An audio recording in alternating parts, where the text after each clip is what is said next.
और आज जहां ये स्कूल है, यहाँ पहले भी हम कई कार्यक्रम में आए हुए हैं और हमारी धर्मपत्नी तो हर 15 अगस्त और 26 जनवरी स्वतंत्रता दिवस और गणतंत्र दिवस यही मनाती हैं। और इस स्कूल के स्टाफ से बहुत अच्छा उनका परिचय है और मैं धन्यवाद देना चाहूंगा कि यहाँ के स्टाफ को कि वो सब लोग अपने मेहनत से, परिश्रम से इस स्कूल की स्थिति को बहुत अच्छा बनाए हुए हैं, स्टैंडर्ड को बहुत अच्छा बनाए हुए हैं। और ये शिक्षकों के मेहनत और परिश्रम के कारण जो आज इस स्कूल की स्थिति है वो संभव हुआ है। आज आसपास के कई स्कूलों के बच्चे यहाँ पढ़ना पसंद करते हैं यहाँ की अच्छाई के कारण। बंधुओं, शिक्षा का बड़ा महत्व है। हमारे विद्वानों ने कहा है कि शिक्षा विकास का मूल मंत्र है। शिक्षा खाली नौकरी पाने का माध्यम नहीं है, बल्कि किसी भी क्षेत्र में सफल होने के लिए, अच्छा काम करने के लिए शिक्षा बहुत जरूरी है। एक शिक्षित व्यक्ति और एक अनपढ़ व्यक्ति जीवन दोनों जीता है, लेकिन दोनों के जीवन यापन में बहुत फर्क पड़ता है। शिक्षा के बिना जीवन अधूरा है, ये भी हमारे विद्वानों ने कहा है। और हमारे देश में प्राचीन काल से ही शिक्षा का महत्व रहा है। आप सबको मालूम है कि हमारा ये देश विश्व गुरु कहलाता था। यहाँ पर दुनिया भर के बच्चे पढ़ने आते थे। नालंदा विश्वविद्यालय, तक्षशिला विश्वविद्यालय, ऐसे विश्वविद्यालय प्राचीन काल से यहाँ पर हैं, जहाँ पर दुनिया के बच्चे पढ़ने आते थे। तो ऐसा हमारे इस देश में शिक्षा का महत्व रहा है। और यहाँ पर हम लोग नई शिक्षा नीति लागू किए हैं। हमारे प्रधानमंत्री जी के मार्गदर्शन में नई शिक्षा नीति 2020 लागू किए हैं।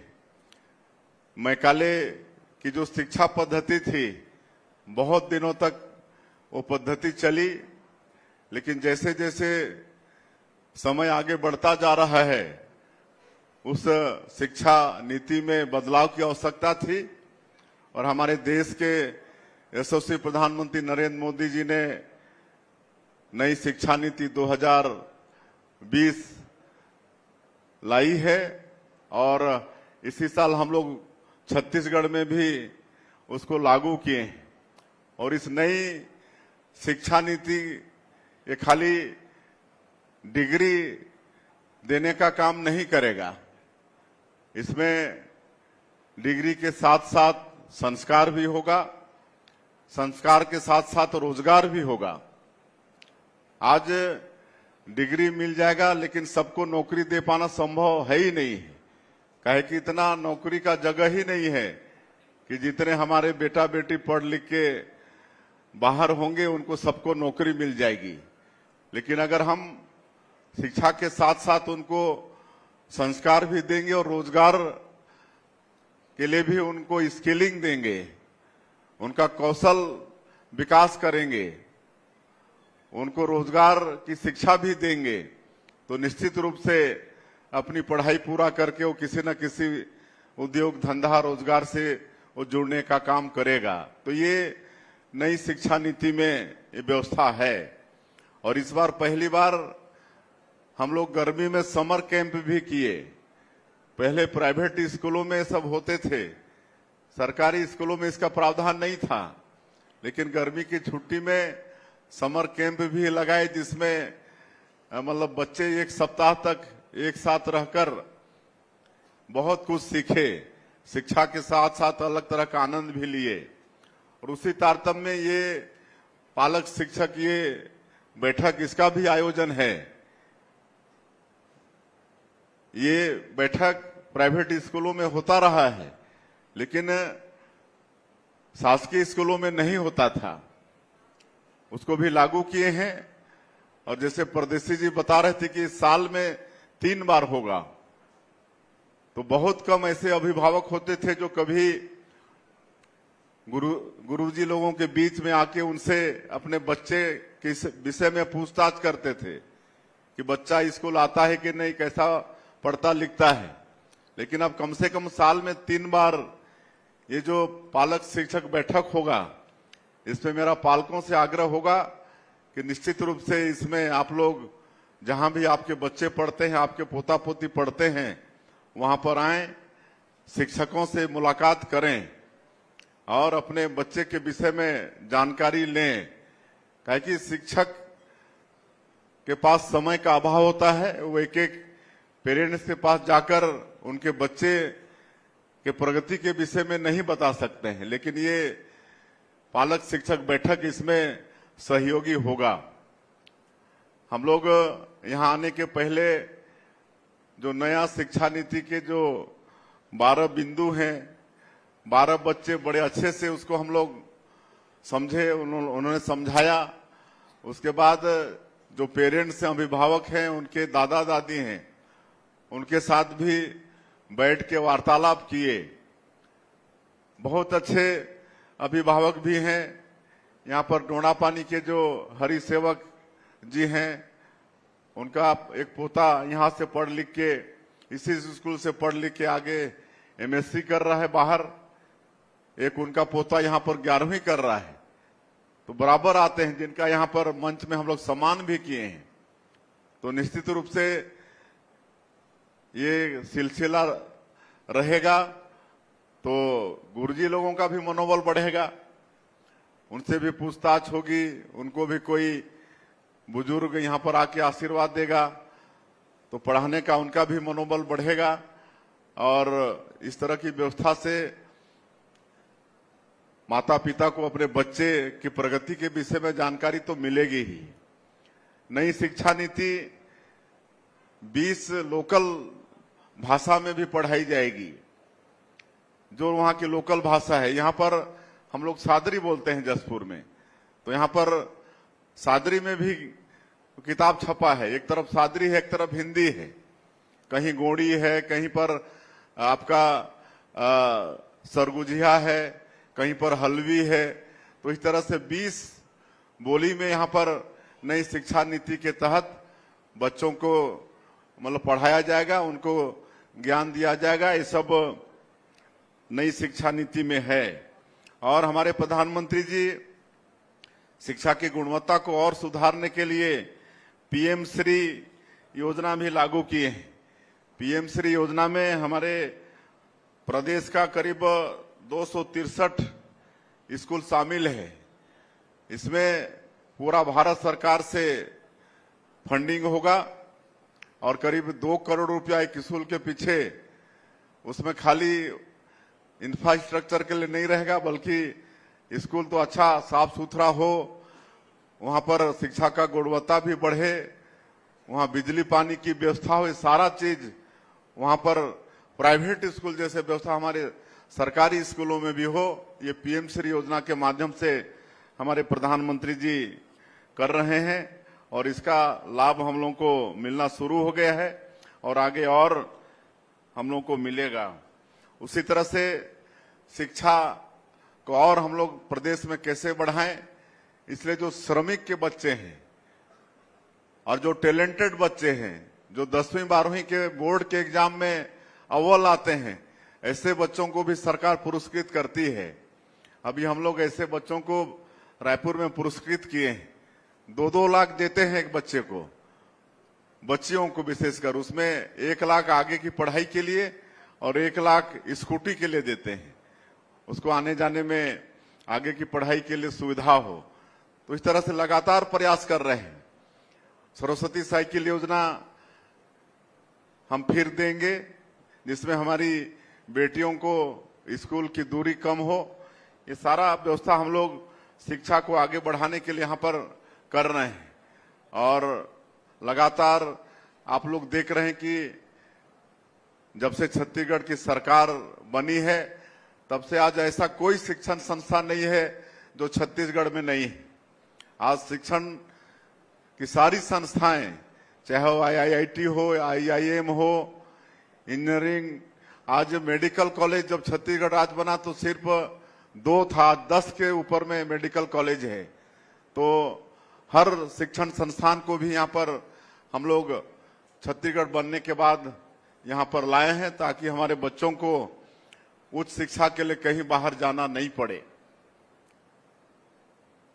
यहाँ पर दिल्ली के अंदर में एक ट्राइबल यूथ हॉस्टल, उसका भी निर्माण किए हैं ताकि हमारे छत्तीसगढ़ के ऐसे हमारे बेटा बेटी जो SP बनना चाहते हैं, कलेक्टर बनना चाहते हैं और बड़ा आदमी बनना चाहते हैं, जो कंपटीशन के एग्जाम में बैठना चाहते हैं, उसके लिए कोचिंग करना चाहते हैं, इसके लिए यूथ हॉस्टल दिल्ली के अंदर में बनाए हुए हैं।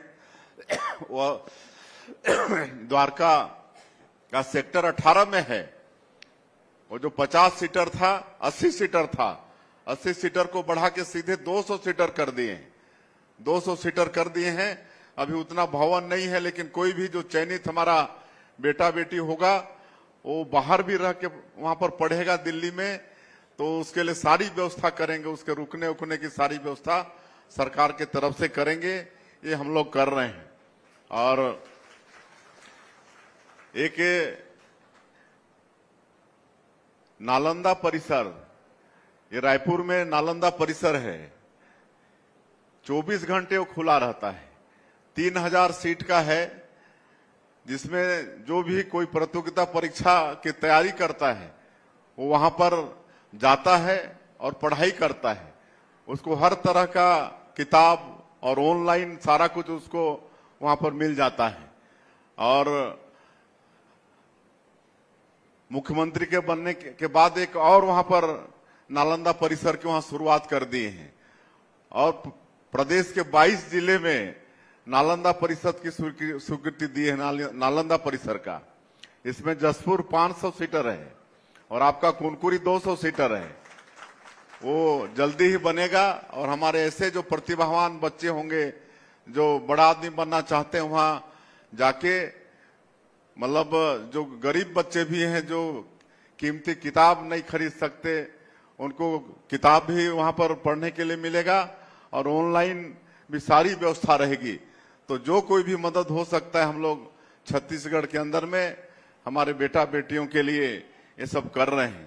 तो मैं चाहूंगा, आज हमारे अभिभावक भी यहाँ पर आए हैं, आप सब लोग पहले गुरुजी हैं तो जरूर अपने बच्चों के ऊपर में निगरानी रखें, उनसे पूछताछ करें, स्कूल बराबर आ रहे हैं कि नहीं आ रहे हैं, वो देखें पढ़ाई ठीक से कर रहे हैं कि नहीं कर रहे हैं, संस्कार सीख रहे हैं कि नहीं, ये सब आप लोग देखें। और गुरुजी तो राष्ट्र के निर्माता कहे जाते हैं, राष्ट्र के निर्माता। अभी हम कई बच्चों से पूछ रहे थे तो बहुत लोग गुरुजी बनने की भी इच्छा व्यक्त किए। तो गुरुजी तो सबसे बड़ा है ना, राष्ट्र के निर्माता हैं। उनके पढ़ाए हुए बच्चे SP, कलेक्टर, वैज्ञानिक, साइंटिस्ट सारे कुछ बनते हैं, लेकिन वो राष्ट्र का निर्माता है। तो ऐसे यहाँ के गुरुजनों को जितने भी उपस्थित हैं सबको मैं नमन भी करता हूँ। और चूंकि हमको रायपुर भी जाना है, 1-2 कार्यक्रम और भी निपटाना है, इसलिए और मैं ज्यादा वक्त नहीं लेते हुए यहाँ, चूंकि आज ये जो PTA में कार्यक्रम हो रहा है पूरे प्रदेश में, और मेरा सौभाग्य है कि मैं बंदरचुआ में आप लोगों के बीच में हूँ। आज से ये PTM का कार्यक्रम शुरू हुआ है, तो बहुत सारी मांगे यहाँ के हमारे गणमान्य लोगों के द्वारा आया है। तो उसमें एक तो बंदरचुआ में एक सर्व सुविधा युक्त बस स्टैंड हो, इसकी मैं घोषणा करता हूं। और बंदरचुआ में प्राथमिक शाला बंदरचुआ उधर जो है, और वहां से लेकर छेरा घोगरा चौक तक रोड के किनारे स्ट्रीट लाइट हो सोलर का, इसकी भी मैं घोषणा करता हूं। एक उधर भुइहर बस्ती से लेकर सरना वो रोड है जिसका निर्माण होना आवश्यक है। एक पुल की भी वहां पर आवश्यकता पड़ेगी। तो मैं भुंहर बस्ती से लेकर सरना पहुंच मार्ग में सड़क और पुल की भी घोषणा करता हूं। यहाँ पर गायत्री मंदिर है और एक शिव मंदिर भी है पुरानी बस्ती में, तो दोनों मंदिर का जीर्णोद्धार का भी मैं घोषणा करता हूं। और यहाँ का जो छात्रावास है, यहाँ जो सीट है 50 सीट, उसकी कमी महसूस हो रही है, उसकी भी मांग हो रही है। तो मैं ये 50 सीट को 100 सीट करने की घोषणा करता हूं। और यहाँ के हमारे युवाओं का भी बहुत मांग है कि एक उनके लिए मिनी स्टेडियम का निर्माण हो, तो मंदरचुआ में मैं एक मिनी स्टेडियम की भी घोषणा करता हूं। और ज्यादा मैं नहीं कहते हुए आज के इस पेटीएम में मेगा पालक शिक्षक बैठक में आप सभी लोग आए। आप सभी का, हमारे अधिकारियों का, हमारे अभिभावकों का, शिक्षकों का, हमारे स्टूडेंट्स का, मीडिया के साथियों का, सभी का फिर से एक बार मैं अभिनंदन स्वागत करते हुए अपनी बात समाप्त करता हूं।